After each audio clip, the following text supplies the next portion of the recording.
Baik, Assalamualaikum warahmatullahi wabarakatuh. Waalaikumsalam. Waalaikumsalam warahmatullahi wabarakatuh. Selamat malam, salam sejahtera untuk kita semua. Kembali lagi kita di mata kuliah Fundamental of Information System, di mana kita sudah memasuki pekan ke-6 ya. Jadi di pekan ini kita akan membahas tentang network nih. Nah, sebelumnya saya mau cek dulu audio saya apa terdengar dengan jelas? Terdengar, Pak. Jelas, Pak. Jelas, Pak. Oke, Jelas, Pak. baik. Ya, kita lanjutkan, di mana sebelumnya kita sudah membahas di pekan lalu tentang big data. Ya. Lalu big data itu merupakan kelanjutan ya dari kita pembahasan database di pekan keempat. Kita juga sudah bahas tentang information technology konsep software dan juga konsep hardware-nya. Dan kita juga sudah membahas tentang pengenalan dari organisasi sistem informasi. Nah, kali ini kita akan membahas tentang network atau lazim Anda kenal dengan istilah jaringan ya. Nah, kita akan membahas yang pertama adalah network fundamental atau dasar-dasar jaringan lah sebetulnya. Jadi kalau misalkan kita bicara tentang jaringan komputer, itu adalah media komunikasi, perangkat, atau software yang mengkoneksikan dua atau lebih komputer sistem atau device. Jadi kalau misalkan kita bilang jaringan komputer, minimal ada berapa? Ada dua. Gitu. Jadi dua atau lebih. Jadi kalau hanya satu ya tidak merupakan sebuah jaringan komputer ya. Tapi kalau ada dua atau lebih, tentunya dengan protokol yang ada, ya itu bisa dikatakan sebagai jaringan komputer. Ya. Jadi medianya apa sih? Media komunikasinya ya. Media komunikasinya ya bermacam-macam ya sebetulnya. Berkaitan dengan bisa melalui sinyal elektronik ya, kurang lebihnya ya. Dan juga komunikasi yang dilakukan ya, yaitu bisa mengirim maupun menerima ya. Jadi ada penerima, ada pengirim ya. Kurang lebih itu yang terjadi di jaringan komputer. Oke. Di dasar-dasar jaringan kita perlu mengenal ya, walaupun Anda orang SI tidak terlalu berkecimpung lebih dalam ke dunia jaringan, tapi Anda perlu tahu ya. Karena apa? Karena jurusan SI kan kemudian akan salah satunya misalkan ketika membuat enterprise arsitektur itu ada arsitektur teknologi ya. Di dalamnya ini adalah termasuk network ya, termasuk atau jaringan. Anda harus ketahui secara teknisnya seperti apa. Nah, di jaringan itu ada namanya topologi ya. Topologi ini adalah bentuk atau struktur dari jaringan ya, termasuk di dalamnya adalah penyusunan jalur komunikasi dan juga perangkat keras ya yang ada di network. Ya. Sebetulnya saat ini ya kalau misalnya kita runut di dunia gitu ya, yang paling banyak ya adalah jaringan mesh network ya. Jadi terhubung satu sama lain gitu. Ya tidak juga sih sebetulnya. Jadi star network pun ada ya, kurang lebih seperti itu. Kenapa disebut star network? Karena jaringannya berbentuk bintang ya, kurang lebih. Jadi terpusat di satu konsentrator. Konsentratornya bisa hub, bisa router, bermacam-macam ya. Lalu ada jaringan tipenya bus ya. Jadi kalau bus itu komputer terhubung dengan satu backbone namanya. Nah, ini ada backbone. Ya. Berhubung kemudian berkomunikasi satu sama lain. Maaf. Lalu ada jaringan yang tipenya mesh ya. Jadi dia menghubungkan semua device gitu ya, kurang lebihnya ya, yang terhubung satu sama lain. Bisa berupa kalau teknologinya ya torrent dan lain sebagainya, itu bisa diartikan sebagai mesh network. Oke. Ini dari sisi topologinya. Nah, dari sisi tipenya sebetulnya jaringan itu bisa dibedakan menjadi ada PAN atau Personal Area Network ya. Itu biasanya antar device di lingkup tertentu ya. Contohnya misalkan Anda terkoneksi dengan Bluetooth ya, Bluetooth PAN ya, atau Personal Area Network ya.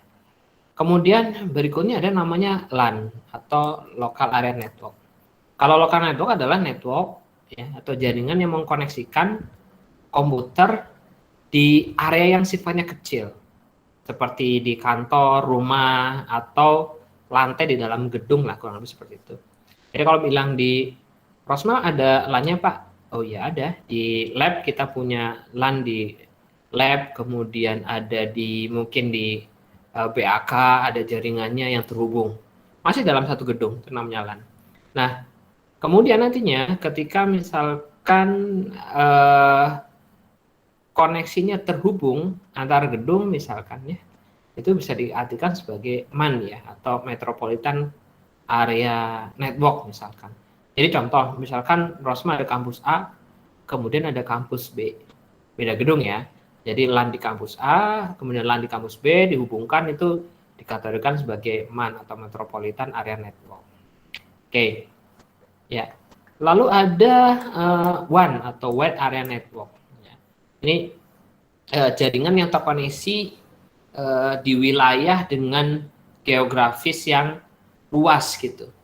Jadi contohnya misalkan saya punya jaringan di Bekasi, kemudian saya ingin terkoneksi ke yang di Surabaya, ya. Bisa kemudian satu jaringan ya disebut sebagai WAN atau Wide Area Network. Ada juga misalkan saya punya jaringan di Indonesia, kemudian ada komputer di Singapura, ada komputer di Vietnam. Nah, kita bisa memanfaatkan yang namanya WAN atau Wide Area Network. Pak, bedanya apa sih dengan internet? Ya, kalau internet sebetulnya menghubungkan seluruh dunia ya kurang lebihnya. Tapi kalau misalkan kita lihat secara teknologi jaringan, kalau internet berarti memanfaatkan yang namanya IP public kurang lebihnya seperti itu. Ya, tapi kalau misalkan WAN, MAN, PAN, LAN itu masih memanfaatkan yang namanya IP private. Gitu. Ya, oke. Lalu berikutnya kita perlu kenalkan yang namanya client server system. Jadi simpelnya apa sih perbedaannya client dan server gitu ya. Jadi simpelnya adalah yang namanya client itu adalah yang dilayani, server itu yang melayani. Ya. Macam-macam ya yang namanya server ya. Bisa server database, server printer, server program, dan lain sebagainya. Nah, kliennya siapa? Ya kliennya yang ada di jaringan tersebut, komputer. Contohnya misalkan kita ingin berkomunikasi dengan server printing nih contohnya. Jadi kita tidak langsung connect ke printernya langsung, tapi ada satu buah satu buah server yang mengatur proses printing ya. Baik itu printernya, kemudian tata cara pengeprintan, pengaturan keamanannya, pengaturan waktu aktif printer dan lain sebagainya. Ada juga misalkan ada server database. Berarti ketika misalnya kita menjadi klien, maka kita dapat melakukan pengolahan data di klien untuk kemudian disimpan di server database. Atau kita menjalankan aplikasi di klien, kemudian dijalankan di server database. Oke, selanjutnya ada namanya channel bandwidth ya. Nah, bandwidth ini kemudian adalah lebar jalur data lah kurang lebih seperti itu. Ada nama channel bandwidth ya, ada namanya broadband communication. Kalau yang channel bandwidth ini adalah rate di mana terjadi pertukaran data lah kurang lebih seperti itu. Biasanya pakainya adalah bit per second ya. Bit per second. Jadi contoh misalkan ya, Anda punya kecepatan internet berapa? 2 Mbps misalkan, berarti bandwidth yang Anda punya adalah bisa memiliki kecepatan transfer data 2 mega byte dalam setiap detiknya, kurang lebih seperti itu.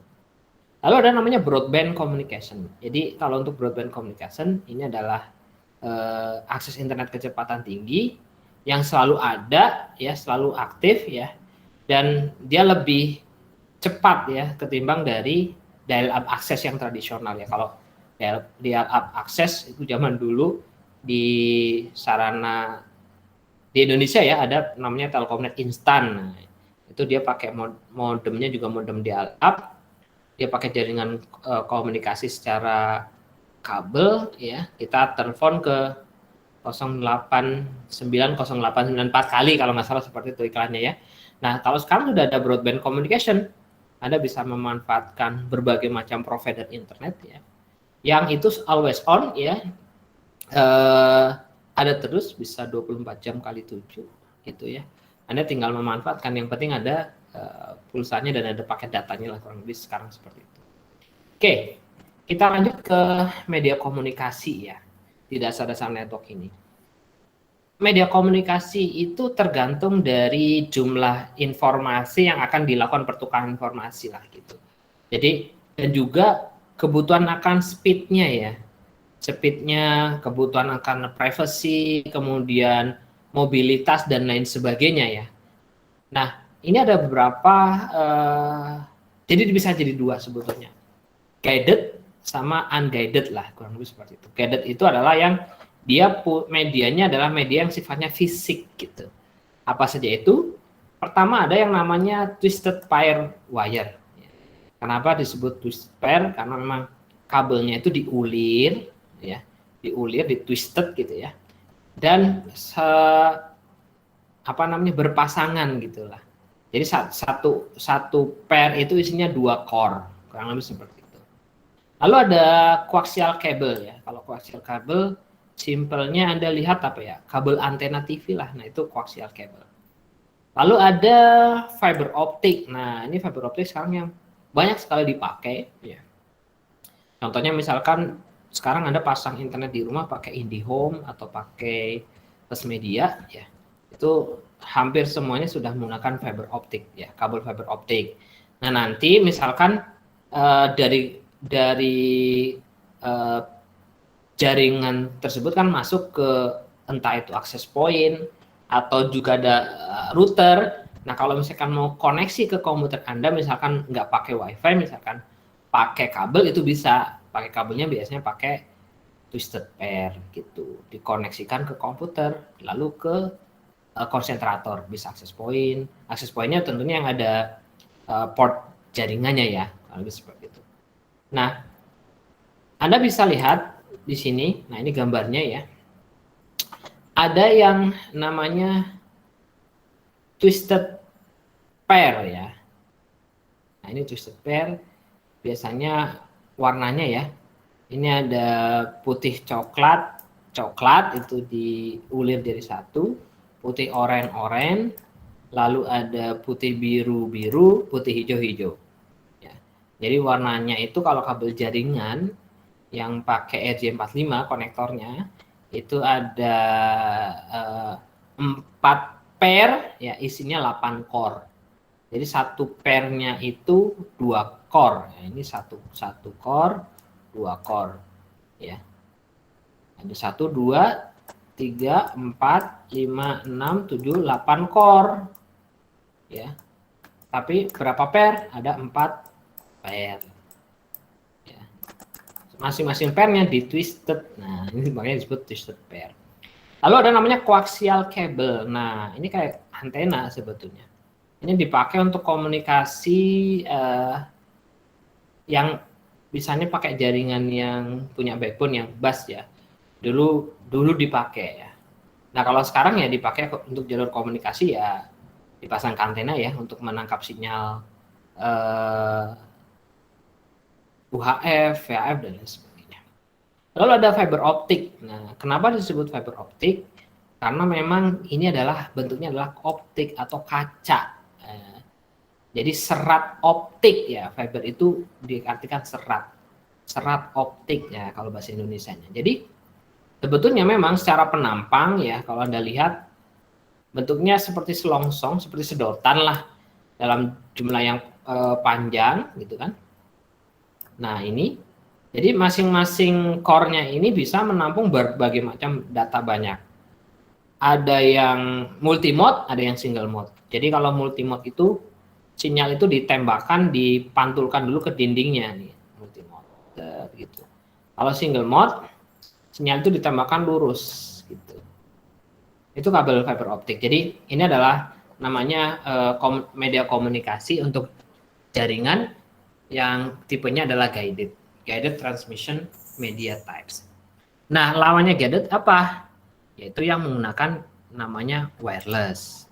Ya, Anda tentunya kenal sebetulnya ya teknologi-teknologi wireless. Nah, ini frekuensinya itu berbeda-beda sebetulnya ya. Frekuensinya itu berbeda-beda. Dari mulai sinar gamma, X-ray, ultraviolet, ya, infrared, thermal, microwave, radio TV, sama long wave. Jadi semakin panjang gelombangnya, semakin luas ya, maka semakin bisa dipancarkan dalam jarak yang jauh, kurang lebih seperti itu. Nah, kalau di jaringan network ya untuk komputer ada di mana? Dia ada di sisi di microwave namanya. Ya, secara frekuensi dia ada di 10 pangkat 10 sampai 10 pangkat 11 kalau tidak salah. Ya. Oke, kita bahas satu-satu sebetulnya. Ada namanya wireless communication ya. Wireless communication itu transmisi antara dua atau lebih titik ya yang terkoneksi dengan jaringan wireless ya dengan konduktor elektrik gitu. Lalu ada yang namanya near field communication atau NFC. Itu juga dipakai ya. Yang NFC ini dia short range ya sebetulnya. NFC itu short range mengkomunikasikan dua device yang berbeda ya. Dan sebetulnya dalam kerapatannya ya atau kedekatannya itu kurang dari 1 inci lah gitulah kurang lebihnya untuk pertukaran datanya. Contohnya penggunaan NFC apa? Near field communication. Sebetulnya ada beberapa handphone ya yang ada NFC sensornya ya. Atau misalkan ya Anda pakai beberapa gelang kesehatan ya, contohnya misalkan Mi Band itu ada NFC-nya ya. Bisa dilakukan untuk proses pembayaran atau bisa juga untuk identifikasi dan lain sebagainya. Sebetulnya selain NFC ya yang pakai short range wireless connectivity juga ada misalkan Anda pakai e-toll card ya. Jadi ada kartu ya. Kartunya itu bisa dari Mifair, dari macam-macam sebetulnya. Nah, itu nanti di tapping ya. Sebetulnya juga itu radio frekuensi sebetulnya. Nah, nanti punya saldonya berkurang. Itu pakai radio. Itu pakai wireless sebetulnya.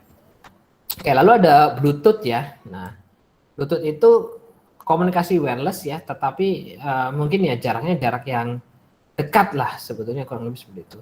Jaraknya 10 sampai 30 feet ya atau sekitar berapa ya? 15 maksimalnya ya. 15 meter sampai ke 45 meteran lah ya. Dan rate-nya itu kecepatannya ya maksimalnya itu 2 Mbps gitu. Contohnya apa? Bisa digunakan untuk apa? Ya misalnya kita transfer data ya pakai Bluetooth, misalkan antar komputer atau antar device ya. Dulu rajin banget ya pakai Bluetooth wireless gitulah. Lalu ada Wi-Fi ya. Kalau Wi-Fi itu dia medium range wireless communication ya. Bisa yang sekarang Anda pakai itu ada yang 2,4 GHz ya yang sudah dibebaskan oleh Kominfo. Sebetulnya ini kanal-kanal ini ada izinnya ya, ada izinnya. Dan kita izinnya ke Kominfo, tapi ada beberapa yang digratiskan. Jadi salah satunya adalah Wi-Fi ya, sinyal Wi-Fi itu 2,4 GHz dan juga satunya lagi ada 5 GHz. Nah, oke. Yang 5 GHz itu jangkauannya lebih luas, kurang lebih seperti itu. Oke. Lanjutnya ada transmisi satelit ya. Kalau satelit biasanya ya, jadi dari komputer atau dari device ya, itu terhubung ke satelit ya, yang ada di orbit bumi ya, itu biasanya melewati apa namanya? Ada beberapa lapisan atmosfer di kita gitu kan. Seperti kalau tidak salah adanya di ionosfer ya, yang kemudian itu bisa dipantulkan ya sesuai dengan kebutuhannya. Lalu ada long term evolution. Nah, ini long term evolution standar untuk wireless komunikasi untuk mobile phone ya. Tergantung base-nya dia namanya packet switching gitu. Ada namanya LTE. Nah, kalau sekarang udah kenal itu ada LTE itu di dalamnya ada 4G. Kalau sekarang malah udah sampai 5G ya. Udah keren sekali sekarang. Jadi kecepatannya sudah semakin meningkat. Oke. Di wireless teknologi ini ya, kita lihat ada teknologinya apa? Yang pertama adalah radio frekuensi ya.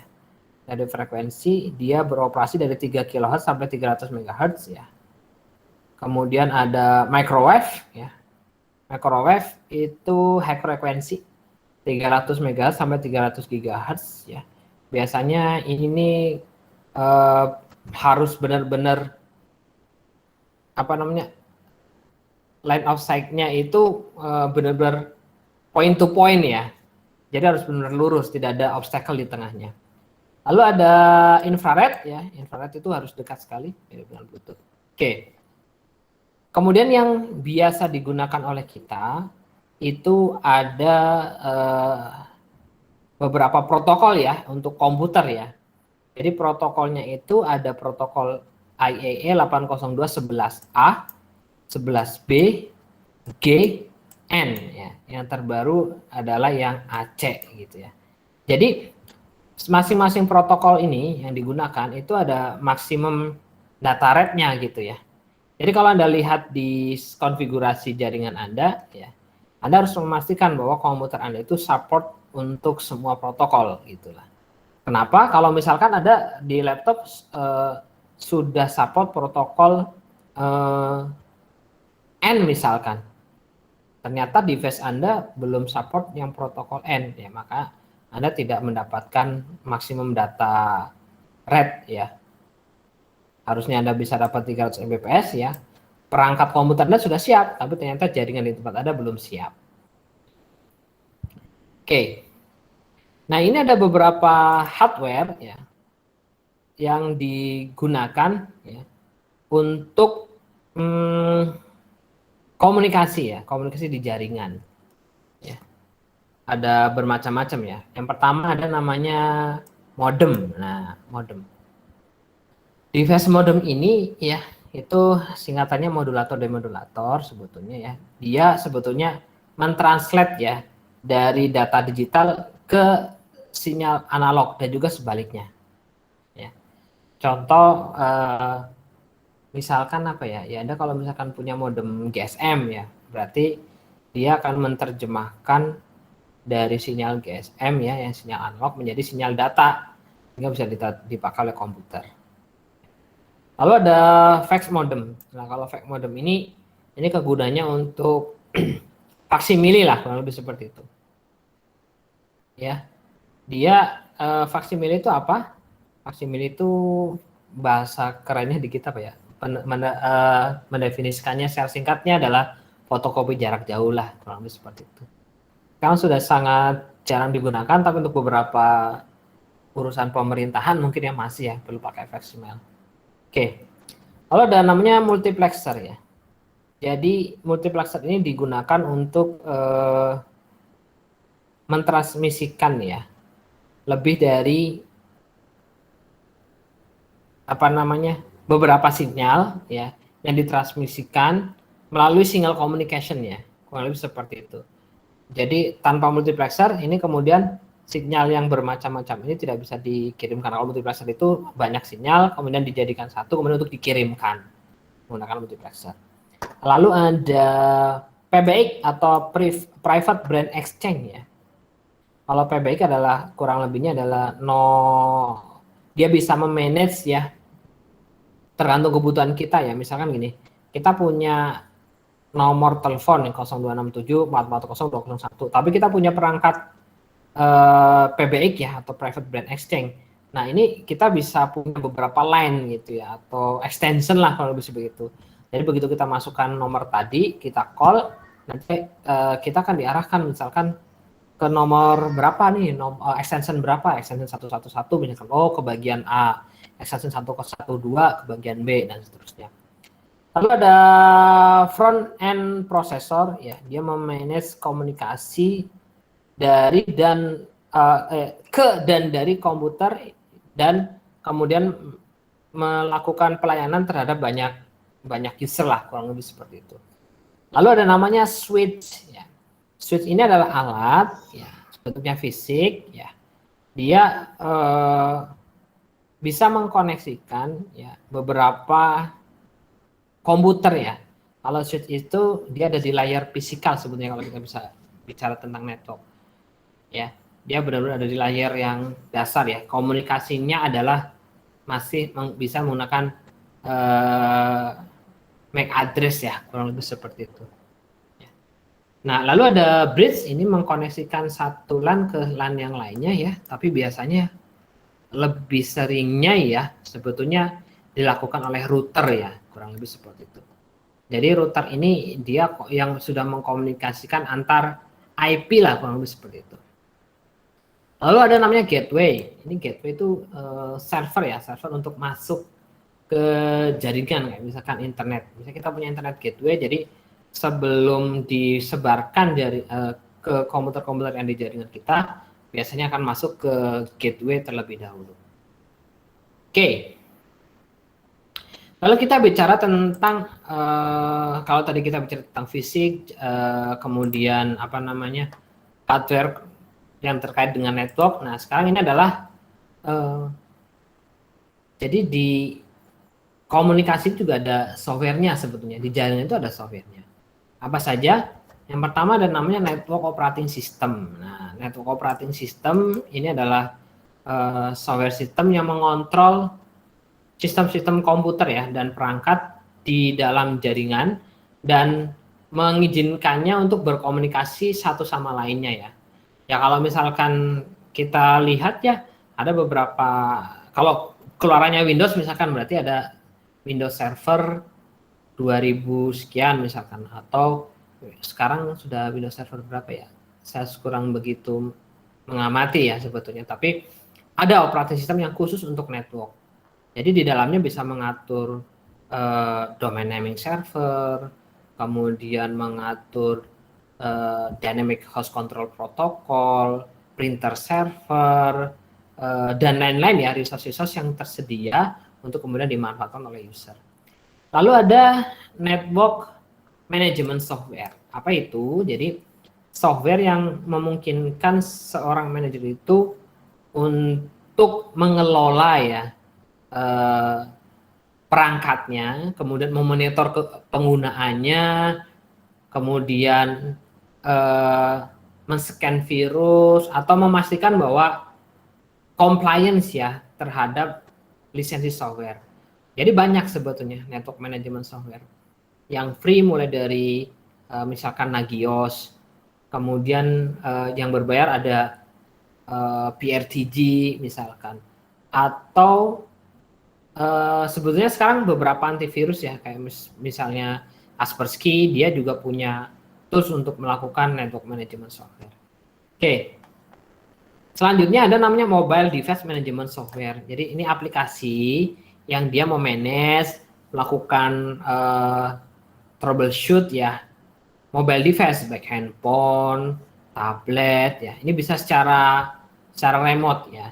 Bisa remote, kemudian kita juga bisa melakukan proses patching ya atau update aplikasinya, misalkan melakukan controlling, melakukan log kalau misalkan device-nya tercuri, misalkan memonitor apakah user ini berhak untuk mendapatkan atau untuk menginstal aplikasi ini atau tidak dan lain sebagainya. Lalu ada software defined networking ya. Ini sebetulnya saat ini sudah mulai banyak ya digunakan ya.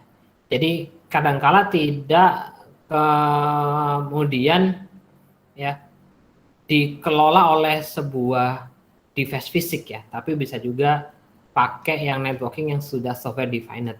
Sehingga si network administrator atau orang yang bertanggung jawab terhadap jaringan, dia bisa melakukan proses mengontrol jaringan melalui programmable central control ya, tanpa harus atau tanpa membutuhkan physical access ya, atau akses fisik ke dalam jaringan gitu ya.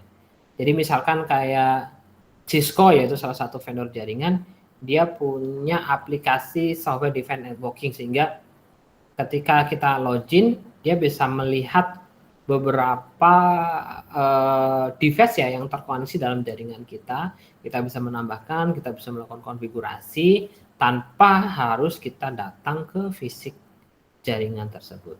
Oke. Lalu sebagai informasi untuk Anda ya, ini kita kaitannya dengan internet ya. Tadi dibahas sedikit. Jadi internet apa Pak? Oh internet ya jaringan juga secara besar, secara dunia ya, skalanya ya, dan menghubungkan satu sama lain. Cuman perbedaannya adalah kalau internet ini adalah menggunakan IP public namanya. Loh Pak, saya nggak merasa nih kalau misalkan saya itu punya IP public gitu. Sebetulnya kita sudah diatur oleh namanya Internet Service Provider. Nah, si Internet Service Provider ini yang memberikan layanan kepada kita ya, baik Internet Service Providernya kita, misalkan contoh kayak saya pakai First Media, ada IndiHome itu termasuk ISP, atau bisa menggunakan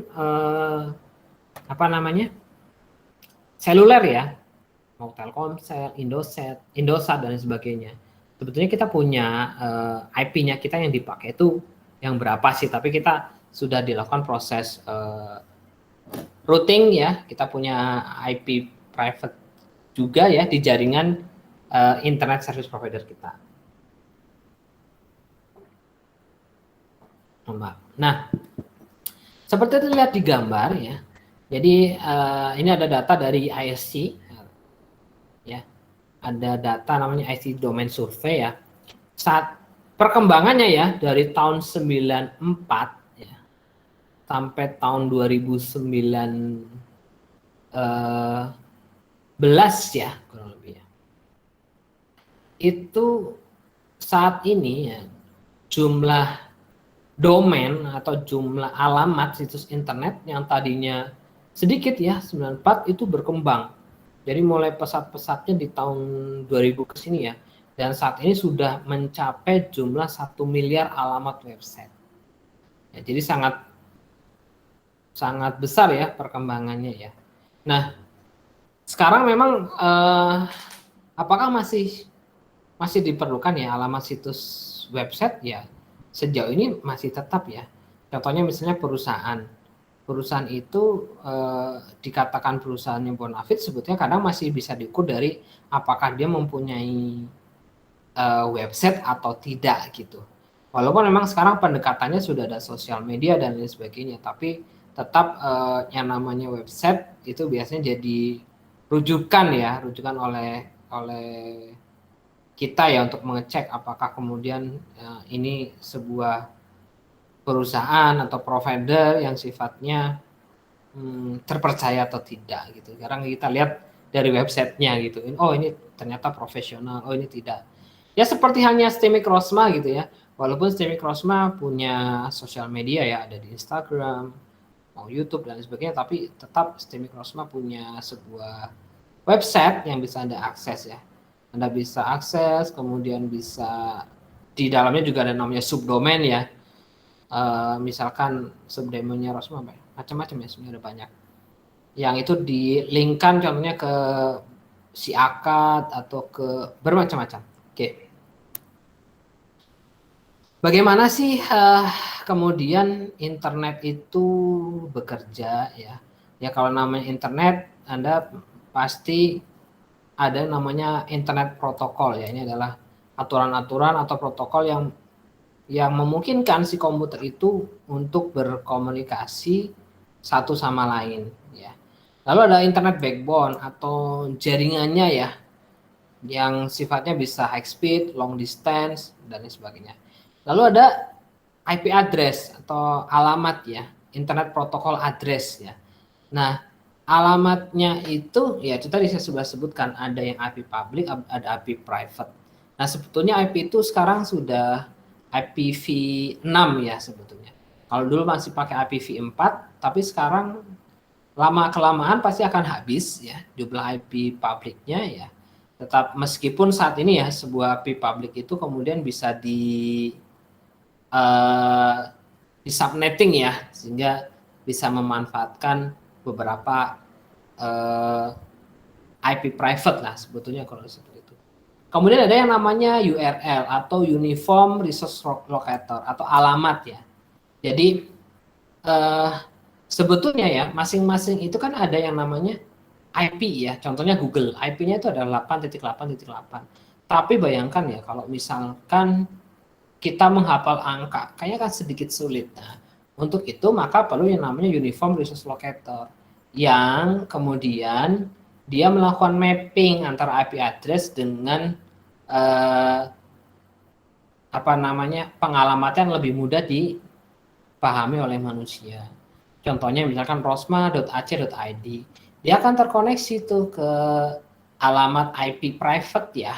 IP publiknya si Rosma sebetulnya, karena kita hosting di sebuah tempat ya. Jadi kadang-kadang bukan IP publiknya Rosma, tapi IP publiknya dari si hostnya dari Rosma, dari Steamik Rosma gitu ya. Jadi kita hosting di mana, atau kita juga punya domain naming yang kita subscribe ke penyedia jasa tersebut gitu. Oke. Nah, kalau kita lihat ya, saat ini yang namanya internet ya sebetulnya ada pengaturan ya sebetulnya ya. Jadi ada pengaturan, kalau misalkan Anda lihat belakangnya ya, ada bisa .com, .edu, .gov, .net, .org ya. Ini saat ini kalau kita lihat nih survei di tahun 2015 ya. Nah, paling banyak ternyata adalah yang .com ya, 123 juta. Yang sedikit itu adalah Gov, ini untuk government. Nah, yang affiliation ID ini ya sekarang juga biasanya juga sudah merujuk kepada suatu negara ya, misalkan kalau Indonesia ya .co.id, nah biasanya M-nya hilang ya, jadi .co.id. Nah kalau misalkan .gov misalkan, .go.id itu biasanya situs-situs pemerintahan. Lalu ada .net itu networking, ORG biasanya non-profit organization. Kalau edu itu untuk education ya sebetulnya. Atau kalau di Indonesia ada pakai AC ya, ac.id itu akademik biasanya, akademi ya. Jadi rosma.ac.id ya, biasanya itu perguruan tinggi tuh kalau ac.id. Atau sch.id, nah itu biasanya untuk sekolah, baik misalnya SD, SMP maupun SMA. Oke. Nah, di akses internet itu ada yang namanya internet service provider. Jadi si internet service provider ini adalah penyedia jasa internet lah, kurang lebih seperti itu. Tadi juga sudah kita sebutkan ya, bisa itu adalah ASP. Contohnya misalnya IndiHome, yaitu dia pakai kabel serat optik ya. Atau kita juga memanfaatkan yang namanya ISP dari provider handphone ya misalkan ya, seperti Telkomsel, Indosat dan lain sebagainya. Itu perlu karena dia yang melakukan pengaturan ya, yang memberikan izin lah kurang lebihnya. Kalau misalkan kita pakai IndiHome ya berarti kita akan bayar ke IndiHome ya, ke internet service provider tersebut, sehingga kita bisa mendapatkan layanan internet. Oke. Lalu istilah berikutnya adalah ada beberapa istilah yang perlu Anda ketahui di internet gitu ya, yang berkaitan dengan bagaimana kemudian sebuah website itu bekerja. Yang pertama ada namanya hyperlink ya. Hyperlink itu adalah teks atau grafis yang ada di web dokumen yang ketika diklik ya dia akan membuka ya sebuah web page ya yang di dalamnya berisi konten-konten yang terrelasi dengan link tersebut ya. Dan ini juga harus hati-hati ya dalam mengeklik hyperlink ya, kadang-kadang juga kalau situs-situs tertentu itu diarahkan ke yang sifatnya negatif. Jadi hati-hati. Atau kalau zaman sekarang ya Anda buka situs tertentu ya, ada berita nih biasanya. Beritanya kadang ada yang berita yang benar, tapi ada kadang juga yang isinya iklan, kurang lebih seperti itu. Lalu ada web browser. Nah, web browser ini adalah ketika kita ingin akses internet, kita bisa menggunakan sebuah aplikasi ya yang namanya web browser. Macam-macam, ada Chrome, ada Edge, Firefox, Internet Explorer. Internet Explorer sudah mulai jarang digunakan, tapi untuk beberapa aplikasi lama masih digunakan. Ada Safari ya, kalau misalkan Anda pengguna macOS gitu. Lalu ada namanya HTML atau Hypertext Markup Language. Ini standar page-nya ya, yang digunakan oleh sebuah web page gitu. Lalu ada tag. Kalau tag itu adalah kode yang akan memberitahu kepada web browser bagaimana format teks, baik itu heading, list atau body ya, baik itu di dalamnya ada gambar, suara atau elemen lain yang dimasukkan. Lalu selain HTML sebetulnya ada namanya XML, ini namanya Extensible Markup Language ya. Jadi markup language yang didesain untuk mentransport dan menyimpan data di dalam web ya. Jadi kadang misalkan kita butuh kita buat sebuah XML file yang mana di dalamnya ini berisi data-data ya yang bisa kita tampilkan di web. Lalu ada namanya CSS atau Cascading Style Sheet ya. Ini adalah markup language ya untuk mendefinisikan desain visual dari sebuah web page atau grup dari halaman-halaman yang ada di website. Nah, kurang seperti itu. Jadi kalau dibayangkan di sini, kita lihat ada CSS file ya, di dalamnya ada fontnya apa, warnanya apa, layoutnya seperti apa. Lalu kontennya disimpan di mana? Kontennya disimpan di XML file. Nah, kemudian digabungkan jadi satu, ada punya kita HTML file yang di dalamnya ada kode-kode CSS dan XML, sehingga keluarlah ya seperti yang pada gambar di sini gitu kan. Anda lihat di sini ada gambarnya, ada tulisannya, dan seterusnya. Oke.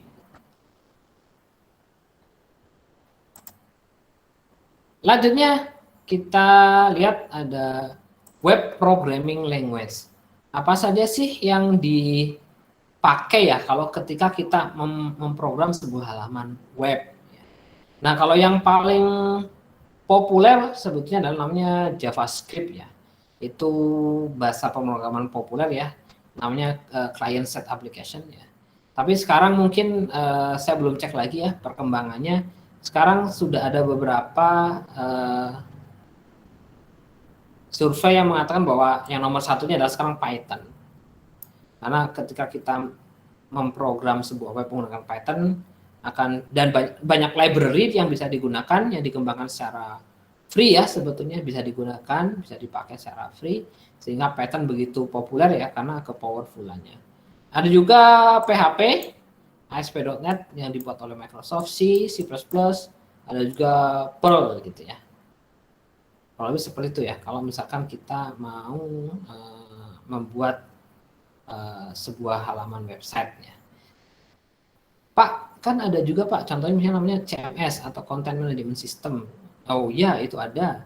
Anda bisa pakai WordPress, Joomla, Drupal, dan macam-macam. Nah, tapi di dalamnya Anda juga sebetulnya bisa menyisipkan kode PHP, kode Python ya, sesuai dengan kebutuhan.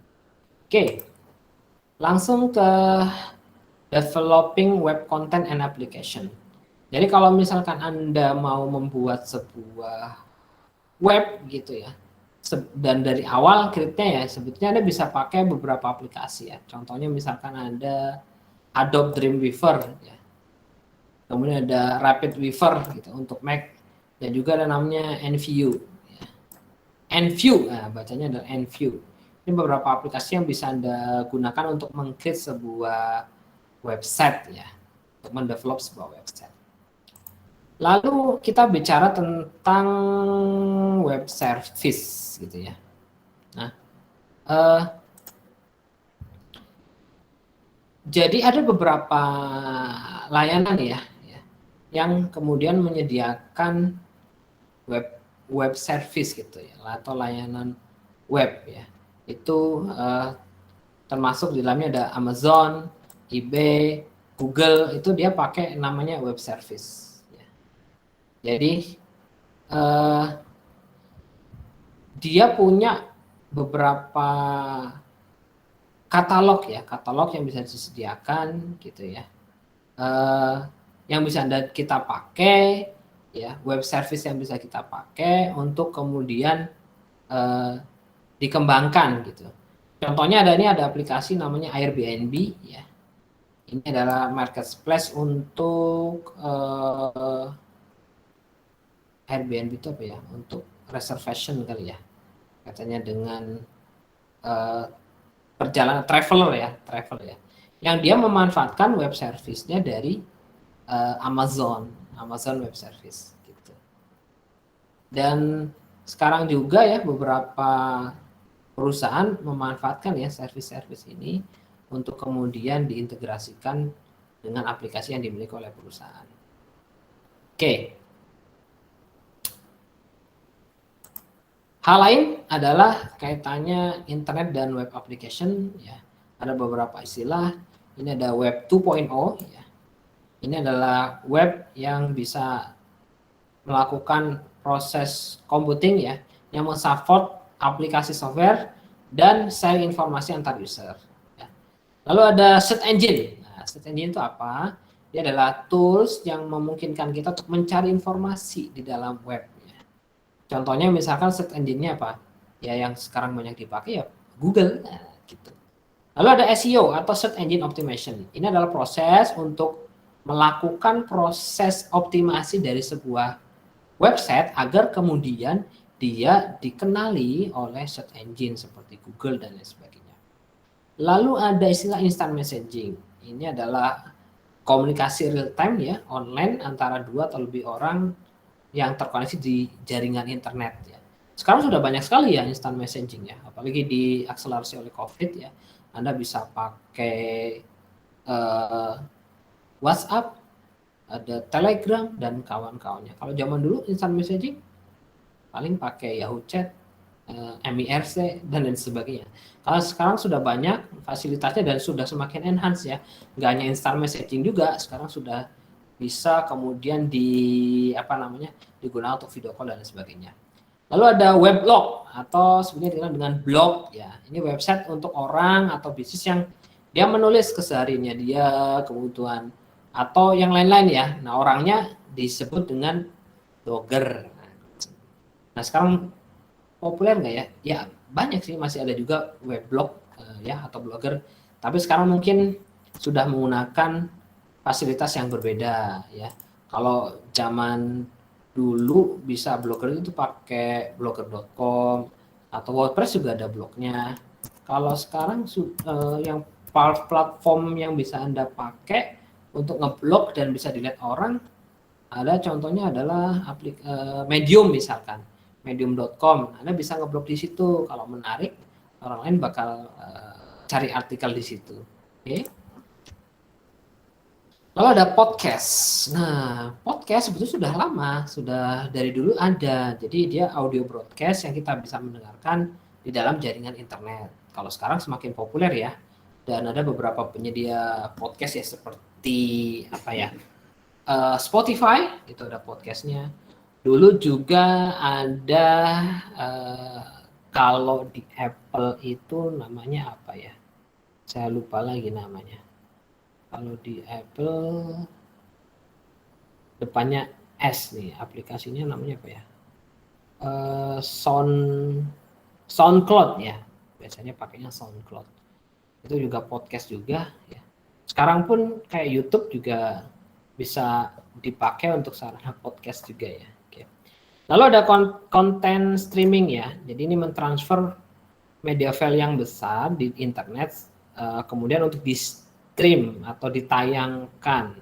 Bisa gambarnya, suaranya, ya, dan bisa di-download ya untuk konten streaming tertentu gitu. Konten streaming bermacam-macam. Yang paling Anda populer ya ada YouTube, sekarang ada video, ada apa lagi? Mitub, nah, dan lain-lain sebagainya. Tapi jangan dicoba-coba ya yang tube-tube yang berbau pornografi ya. Karena itu berbahaya. Kadang-kala terhubung juga dengan malware dan lain sebagainya. Oke. Lanjut. Apakah perbedaan antara intranet dan extranet? Ya.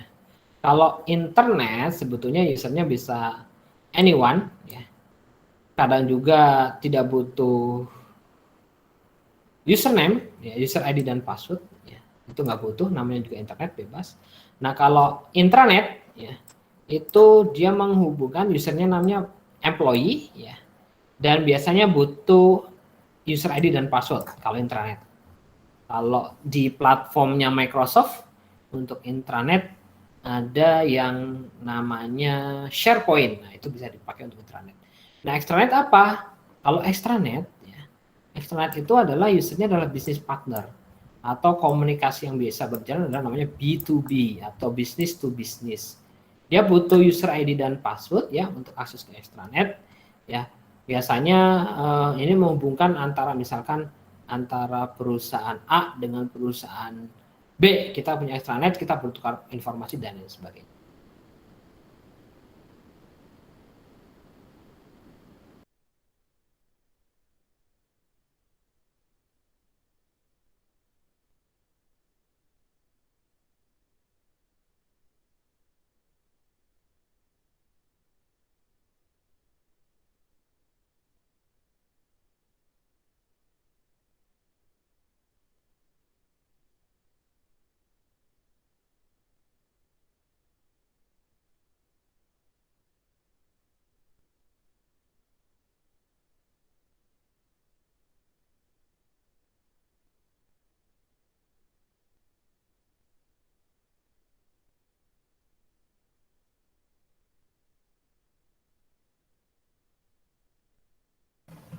Wow.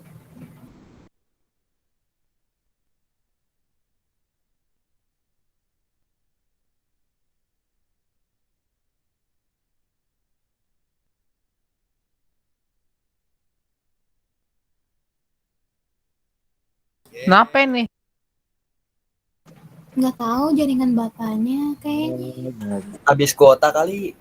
Ya Allah, Parah jahat banget. parah Landri. Sudah lagi. Kita mah jujur. Dipanggil istri. Bapak ajab guys, gara-gara nyuruh kita jam-jam segini. Gua kaget loh. Kok bapaknya kemana gitu dia. Iya, gua kira gua. Aduh, ini udah pengen jam 10, gua ngantuk banget. Ayo Sumpah bisa. gua didongengin aja. Ah, biasa begadang lu. Bye. Kena aja, boy udah. Nanti bapaknya masuk.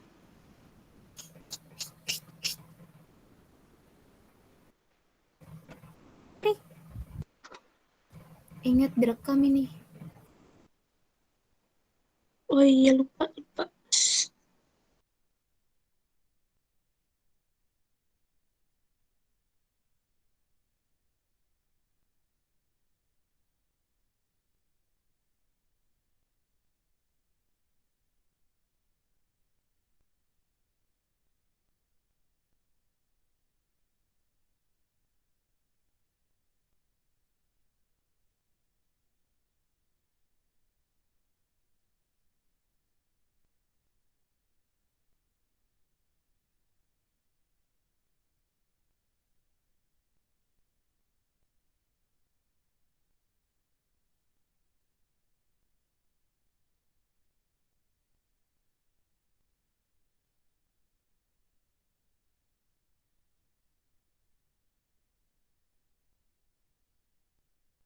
Ini beneran udahan atau gimana sih? Bentar-bentar lagi ngechat bapaknya gua. Gue juga lagi ngechat. Kayaknya laptopnya mati. Kepanasan. Kan di laptop. Oh, ini udah absen belum? Enggak, Kak, belum. Bapaknya keluar kayaknya jaringan deh. Apa mati laptopnya apa gimana? Oh mati. Itu bapaknya panggil sama istrinya minta jatah. Direkam ini. Ini di record. Ini Direkam loh. PA ini. Nabila. Astagfirullahaladzim. Nadia ya Pak, bukan saya. Halo, mohon maaf. Iya Pak. Kita Iya, Pak, terputus nggak sampai apa-apa. mana tadi? Mohon maaf, kita terputus sampai mana tadi? Tadi sampai aduh. VPN Pak, Virtual Public Network. Iya. Masya Allah, mohon maaf. Saya udah jauh tapi baru Iya Pak. mohon maaf. Sampai VPN ya? Iya, Pak. Pak. Iya Pak. Oh ya Allah, saya udah jauh. Baru VPN ya? VPN mana ya VPN? Sebentar. Oke, saya ulangi lagi boleh nggak? Boleh Pak. Ayo sama. Boleh Pak. Saya ke live ya berarti tadi ya? Halo? Iya, Ya, Pak. mungkin. Saya tadi ke live ya? Iya. Ya Pak. Oh, mohon maaf. Sekarang sudah terlihat lagi belum? Udah, Pak. Udah, Pak, udah. Oke. Saya lanjutkan ya ke Internet of Things. Sebetulnya tadi sudah sampai Internet of Things. Jadi kalau kita bicara Internet of Things, ini adalah jaringan dari objek fisik ya atau things yang terembed dengan sensor, prosesor, software dan jaringan komputer ya yang mampu kemudian untuk melakukan pertukaran data. Jadi kalau kita lihat Internet of Things itu ada sensornya, kemudian datanya ditransfer melalui jaringan, disimpan di cloud ya. Dia bisa dikombin dengan data lain ya dari sistem lain. Kemudian dilakukan analisis data dan juga bisa mengirimkan alert atau pemberitahuan kepada orang, sistem atau IoT device lain ya. Contoh misalkan penerapan IoT di traffic light misalkan. Jadi di traffic light kita bisa pasang sensor kendaraan misalkan. Jadi kita akan mendeteksi sebuah jalan misalkan kalau misalkan ada kendaraan dalam jumlah yang panjang, maka kemudian si traffic light ini akan memberikan lampu hijau yang lebih lama. Contohnya seperti itu. Kemudian ini data bisa dianalisis ya, disimpan di cloud, kemudian bisa diambil oleh kalau di Indonesia ada TMC kali ya. Traffic Management Center misalkan yang dimiliki oleh kepolisian kita misalkan gitu ya, dianalisis persimpangan ini sering terjadi penuh di sisi yang mana dan lain sebagainya, dan memberikan alert kalau misalkan ada permasalahan. Contoh IoT yang lain, device IoT sekarang sudah banyak ya sebetulnya, dan bahkan bisa dinikmati oleh lingkup personal ya. Jadi kalau misalkan sekarang Anda bisa beli modem IoT ya atau gateway IoT itu bisa terkoneksi ke rumah Anda, ke kulkas Anda, terus kemudian ke kamera pengawas dan lain sebagainya. Jadi contohnya misalkan kita ada sensor nih, kalau kemudian sensor ini terhubung ke kamera, jadi kalau ada orang lewat dia akan langsung rekam misalkan, atau ke fire suppression system misalkan atau pemadam kebakaran dan lain sebagainya. Oke, sangat menarik. Jadi kalau misalkan Anda berminat untuk membuat skripsi tentang IoT itu sangat bagus sekali. Oke, jadi di Internet of Things itu ada beberapa contoh ya yang bisa Anda gunakan atau Anda pakai. Contoh misalkan ada aset monitoring misalkan. Jadi kita bisa memonitor ya ada aset ya. Contoh misalkan di sini disebutkan kontainer, ada perubahan temperatur misalkan. Kita ngirimin misalkan makanan dalam bentuk beku ya, makanan beku. Kita bisa memonitor tuh karena kita punya sensor yang terhubung dengan jaringan internet, bisa pakai SIM card ya. Kemudian kita tahu suhunya berapa, ada perubahan suhu atau tidak, sehingga kita melakukan monitoring. Atau misalkan kita terhubung dengan GPS misalkan, terhubung dengan Di GPS itu kalau kecepatannya melebihi sekian, maka dia akan report langsung dan lain sebagainya. Lalu di contraction ya, itu sangat bisa digunakan sekali ya. Jadi IoT itu untuk memonitor misalkan ada beberapa kren ya, pekerja dan lain sebagainya ya. Ini pernah dipakai di Dubai ya. Jadi dia mengkoneksikan ya antara kren ya dengan peralatan-peralatan yang lain ya untuk kemudian kita tahu posisi dan lain sebagainya.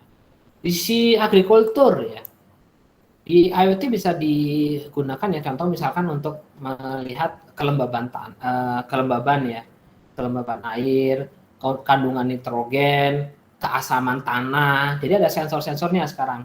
Jadi kita bisa melakukan monitoring, misalkan contohnya, oh ternyata kandungan airnya sedikit nih, maka kemudian kita bisa menyalakan pompa untuk mengairi perkebunan kita. Lalu ada di sisi manufacturing atau di pabrik, ini lebih banyak lagi sebenarnya yang bisa digunakan ya. Jadi misalkan ada di line ya, kita bisa tahu dengan sensor-sensor tertentu, kemudian dikirimkan tuh datanya ke sebuah dashboard misalkan. Jadi kita bisa tahu produksi berapa, kemudian apakah ada kendala dan lain sebagainya. Oke, yang lain, contoh-contoh lain ada memonitor tempat parkir ya, misalkan space tempat parkir. Contohnya misalkan apa ya? Kalau saat ini saya sih belum tahu ya, kalau misalkan di rest area di kita itu kan ada sebetulnya ada mobil besar sisa berapa, mobil kecil sisa berapa. Nah, itu salah satu bentuknya lah sebetulnya. Walaupun saya kurang tahu apakah sensornya sudah dipasang atau tidak. Jadi kalau misalnya di gedung kita bisa lihat nih, kalau sistem yang bagus ya kita bisa mendeteksi dari sensor yang dipasang di parkiran kayak gitu. Tapi kalau masih manual ya bisa aja, bisa kita lihat kapasitas gedung berapa, mobil sudah masuk berapa kayak gitu. Tapi kalau dengan yang konsepnya IoT, masing-masing tempat di parkiran tersebut ada sensornya. Lalu ada juga predictive maintenance ya untuk melakukan perbaikan ya atau maintenance ya yang sesuai dengan yang untuk memprediksi lah ya. Itu biasa digunakan dengan cara melihat data, melihat log gitu, membandingkan dan sebagainya. Di retail atau penjualan ya bisa digunakan, misalkan kita lihat oh ternyata rak ini kosong, oh perlu untuk order dan sebagainya. Traffic monitoring tadi saya sudah sebutkan ya, untuk monitoring lalu lintas ya. Jadi dengan kalau misalnya kita pakai IoT akan lebih memudahkan. Oke. Tipe-tipenya kalau untuk IoT ada connect and monitor, jadi dia akan mengkoneksi dan kemudian memonitor, lalu ada control and react, jadi mengkontrol dan mereaksikan apa-apa yang kemudian dikontrol, mempredik dan mengadapsi, ya, jadi dia memperkirakan, lalu ada transform and explore, jadi dia melakukan transformasi dan mengeksplor apa kebutuhan-kebutuhan yang berkaitan dengan sebuah organisasi. Oke, kurang lebih itu yang bisa saya sampaikan pada kesempatan malam hari ini. Silakan kalau ada pertanyaan bisa diajukan melalui WhatsApp saja. Ya, saya mohon maaf karena mungkin saat ini sudah larut gitu ya. Dan untuk attendance-nya silakan bisa diisi secara manual melalui WhatsApp. Seakhiri pertemuan kita pada malam hari ini, mohon maaf apabila dalam penyampaian ada ketidakjelasan atau ada kekeliruan. Saya terbuka ketika Anda ada koreksi untuk saya. Seakhiri, bila taufiq wal hidayah. Assalamualaikum warahmatullahi wabarakatuh. Selamat malam. Malam. Terima kasih. Terima kasih, Pak. Terima kasih.